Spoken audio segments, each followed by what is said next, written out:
J'ai créé Comedic il y a 21 ans avec des spécialistes de l'enfance et de la médecine pour répondre à un besoin qui est celui d'aider le plus précocement possible les enfants qui ne développent pas normalement leur langage ou leurs apprentissages.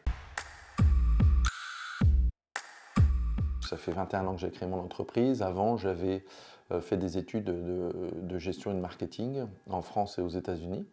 J'ai travaillé dans un certain nombre de secteurs avant de revenir sur Nancy, qui était ma terre natale.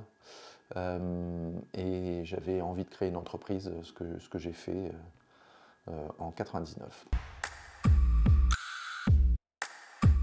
Je suis membre du conseil d'administration de Nancy Numérique, qui est une structure qui fédère les énergies autour du numérique sur Nancy. Et j'en ai entendu parler avant la création de ce beau projet avec Ekaterina et Sébastien, Maison de l'Emploi respectivement et Tomorrow Jobs. Je cherche des compétences de savoir-être, évidemment, des gens qui me semblent compatibles avec l'idée que je me fais de mon entreprise. Évidemment des compétences techniques, mais ça s'acquiert à peu près toujours. Je cherche de la bonne volonté, je cherche de la motivation, je cherche de la curiosité. Et je cherche vraiment des gens qui vont bien s'intégrer avec ma petite équipe de 7 personnes.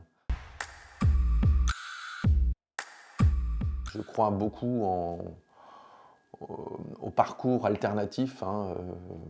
Le bac+5, c'est bien, mais je connais des bac+5 qui n'ont absolument pas envie de se battre. Je connais des gens qui ont bac-4 et qui sont des battants, mais les gens qui se lèvent le matin avec le feu sacré et peuvent abattre des montagnes aussi importantes que celles qui ont réussi dans notre cursus universitaire élitiste, quoi.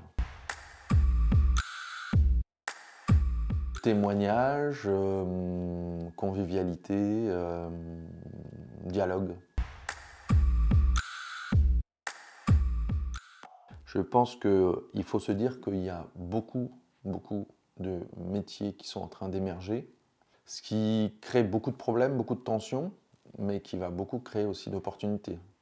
Donc il faudrait, à mon avis, se positionner en se demandant quels sont les métiers qui vont émerger, qui n'existent pas encore, pour faire des formations courtes ou longues et se dire qu'à un moment donné, on peut intercepter cette espèce de courbe émergente de besoins. Mais pour ça, il faut être agile et être prospectif plutôt que de subir. Je pense que c'est plus l'entretien, mais encore faut-il arriver à l'entretien où là, on va voir ce que la personne a entre guillemets dans le ventre.